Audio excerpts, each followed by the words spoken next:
这个满脸长着蛇鳞的新郎官，正是白素贞的儿子许世林。许世林和东海小龙女的大婚当日喝了酒，没想到这让他浑身长满了蛇鳞，意外显出了蛇妖的原形，差点没把新娘子给吓死。得知自己是蛇妖的儿子，并且还遭到朝廷的追杀，许世林性情大变，一路逃到了山上，自封为百花洞洞主，让百姓都来供奉他。法海得知消息后，立马赶来，他要收了这个叛徒。法海立马祭出捆仙索，想把许世林抓回金山寺。眼看世林即将被降服，此时的大龙女立马放出火焰，成功救出了世林。大火将法海团团围住，眼看就要将他吞噬了，法海也只能开溜。珠儿带着许仙和小青赶到附近。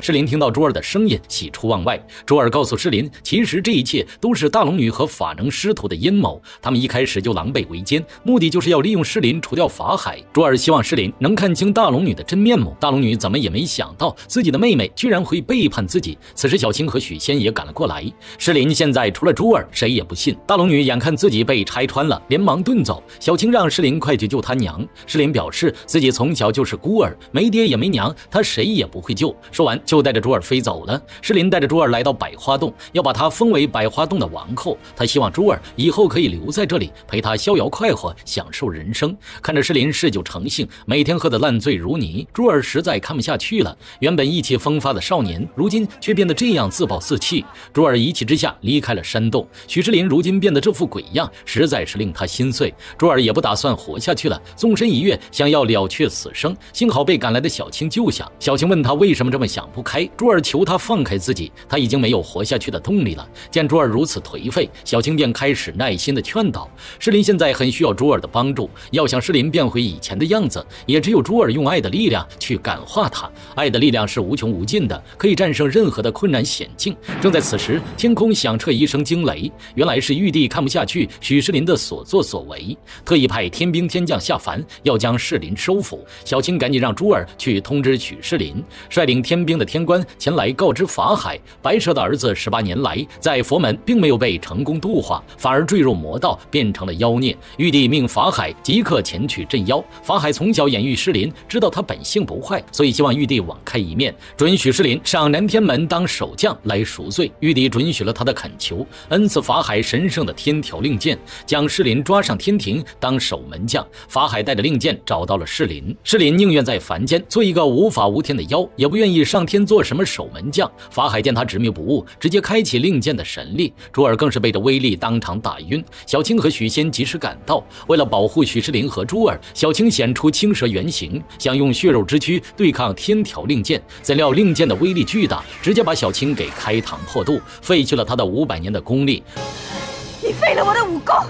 珠儿醒来后，得知小青还在帮他抵挡法海，现在肯定万分危险，让世林快去帮忙。没想到世林却毫不关心他俩的死活。珠儿大骂世林自私自利，好歹小青也是你的小姨，怎么能够见死不救呢？最后在珠儿的劝说下，世林还是回到了山上。小青现在已经没了功力，决定破罐子破摔。他想代替姐姐白素贞受罪，让法海把自己压在雷峰塔下。可法海压根瞧不上青蛇，他只想困住白蛇一人，其余人他管不着。许世林见小青为了姐妹情谊，连命都可以不要，吐槽她压根就是个白痴。这么做能换来什么呢？还不是自讨苦吃。尽管珠儿也希望世林劈塔救母，可世林从心里就不愿意接受白蛇做他的母亲，更别妄想他会去救白蛇了。他一直憎恶白素贞和许仙相恋，觉得白蛇生下他本来就是个错误。见儿子如此不孝，许仙也不知该怎么办了。几人走在路上，刚好遇见了正在河边洗衣服的桂花。桂花知道世林是许仙的儿子，第一眼就打心眼里喜欢，可世林压根就没给他好脸色看。小青连忙劝他不要放在心上。由于法海没能完成天庭派下的任务，玉帝大怒，派天官要收回天条令箭，由他亲自前去收服许世林。法海担心他会伤害徒弟，于是跟天官争夺了起来。法海虽说法力高强，可终归不是天官的对手，直接被人给打晕了过去。很快天官带领天兵天将找到了世林，逼他赶紧上天做看门的。许世林宁死不从，一言不合便跟天兵天将动起了手。雷公使出10万伏特，将施林给电麻。天官趁机一脚把他踹飞，直接从天上压了下去，压到施林五脏六腑尽碎，当场嗝屁凉凉。法海急忙赶来，却为时已晚，自己的爱徒早已归西，天兵天将完成任务也回天庭去了。法海十分心疼施林，于是一路将他的尸体给扛了回去。回到金山寺后，法海为施林封住了全身穴道，减缓他尸体腐烂的程度。小青求法海看在师徒一场的份上，想办法救施林，可法海能力有限，如今施林肝胆俱裂，他也无能为力。不过施林乃人蛇所生，要是有得道精灵的胆汁儿，那么就能救活施林。可现在小青已经被天条令箭废掉了全部修为，他的蛇胆不能派上用场了。如今也只有雷峰塔下的白素贞才能救回施林了。小青求法海让他去找姐姐，可法海担心白蛇一旦弯曲蛇胆，就不能修成正果了。可是做母亲的连自己的孩子都救不了，那修成正果又有什么用呢？小青不管法海的阻拦，转身飞去了雷峰塔。法海透露给小青天机已经触犯了天条，他预感自己将会大难临头。小青很快就来到了雷峰塔，告诉姐姐他已经找到孟郊了。白素贞这才知道，原来是法海收养了孟郊，并改名施林。可如今施林危在旦夕，小青求姐姐能救施林。得知亲儿子被天兵天将打死，白素贞心疼不已。为了救施林，她顾不了那么多了，于是强行运功，逼出了自己的千年蛇胆。白素贞失去了蛇胆，千年道行毁于一旦，这意味着她永远都修不成正果了，连法海都替她感到惋惜。白素贞将蛇胆交给了小青，让她快拿去救施林。小青哭得已经不成人样了，忍痛将蛇胆交给了法海。施林喝下了胆汁，终于恢复了生机。许施林死而复生，一家子都十分高兴，于是决定来个喜上加喜，决定择日让施林和珠儿完婚。乌龟精让施林换桂花为娘，可施林却沉默不语。桂花表示她不叫我没关系，但一定要救你的亲娘白娘娘啊！许仙表示施林能够重生，都是因为白素贞弯了胆来相救。得知亲生母亲弯胆相救，施林感动不已，这是他第一次感受到母爱，决定要洗心革面，不日就前往西湖祭塔，一笑感动上天，救出母亲白素贞。法能和孟宁得知许施林马上要到天庭入职，被封为南天门的守将，而法海是他的师傅，肯定也会跟着沾光，必定还会东山再起。法能之前跟大龙女狼狈为奸，密谋害死了当朝贵妃和公主，如今好不容易混上了国师之位，万一施林在皇上面前揭穿他曾经做过的丑事，那他所做的一切就都白费了，就连孟宁这个降妖大将军也别想当了。于是孟宁就提议应该先下手为强，抢先一步干掉许施林和法海，避免日后夜长梦多。许施林带着珠儿和父亲准备前往西湖雷峰塔拜祭白素贞，希望能用孝心感动上天，放出自己的母亲。此时法能冒了出来，假装好心，表示自己也要出一份力。如今雷峰塔已经被金山寺列为禁地，不适合这么多人大张旗鼓的去，只需法能带着施林去就够了。施林，别跟他多说了，我们赶紧去救你娘吧。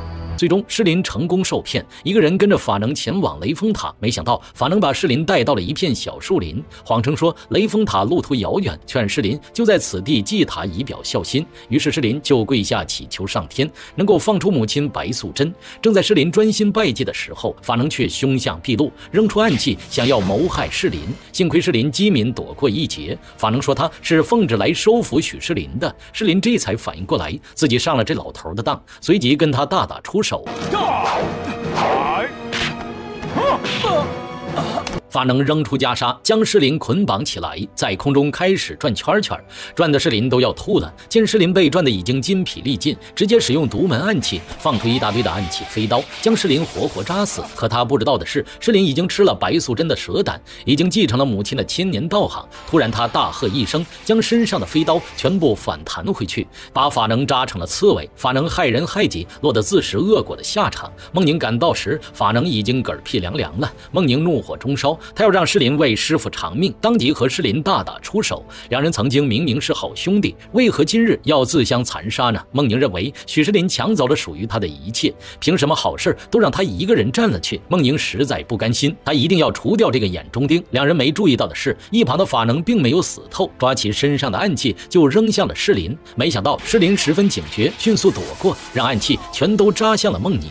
这可真是大跌眼镜，师徒俩作恶多端，最终是害人害己。计，落得如此悲惨的下场。诗琳来到雷峰塔前，准备救出母亲，可法海必须遵守天条律令，他扔出天条令箭，想要让诗琳知难而退，可没想到诗琳宁死不屈。见诗琳很快就要抵挡不住了，危急关头，法海用血肉之躯与天条令箭抗衡，让诗琳快去救他的母亲。师傅，快入塔去救你娘啊！嘿。诗琳来到塔内，却被里面的天网结界拦住。法海最终和天条令箭同归于尽，被炸得灰飞烟灭。在生命的最后一刻，他终于懂得了什么是人间真爱，用尽最后一丝力量解除了结界。诗琳赶紧带着白素贞飞出了塔外，紧接着雷峰塔也随之坍塌。娘子，姐姐。